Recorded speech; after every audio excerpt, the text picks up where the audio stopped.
Developing now, Mayor Muriel Bowser responding tonight after a House Oversight report accused D.C.'s Police Chief Pamela Smith of manipulating crime data and making the numbers appear lower. Yeah, the House Committee launching its investigation in August, and the preliminary report comes days after the chief announced her resignation. D.C. News Now's Marielle Carbone. She's live outside of police headquarters. Marielle, House leaders say the chief's resignation should be effective immediately, not at the end of the month as planned. Why is that?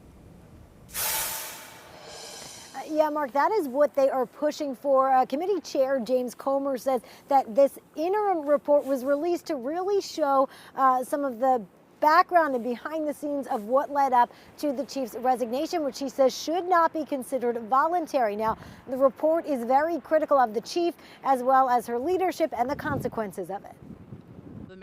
The chief's management style is a management issue. It's highly irregular that it would be the subject of a congressional review. Monday, Mayor Muriel Bowser defending D.C. Police Chief Pamela Smith after a House Oversight Committee report launched back in August found the chief created a toxic work environment and pushed commanders to manipulate crime data. And I don't think anybody has demonstrated that the police chief directed anybody to change numbers. According to the report, Smith encouraged the use of intermediate criminal charges or lower charges, as opposed to more serious charges, which are publicly reported in crime stats, artificially reducing the numbers.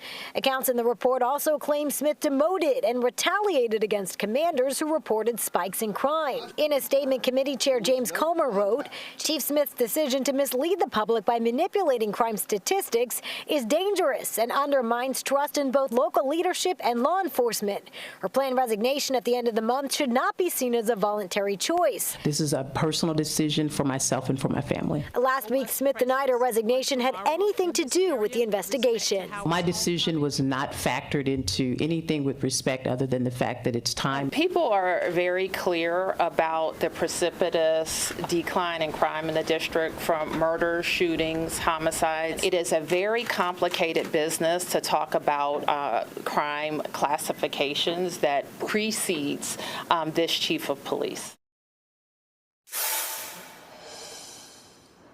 And as of right now, the chief's last day is still December 31st as planned. That has not changed. Mark and Annalisa, this report and this investigation, it is still ongoing. There's also a separate one by the DOJ that we're still waiting to receive a copy of. Reporting live from police headquarters, I'm Marielle Carbone, DC News Now.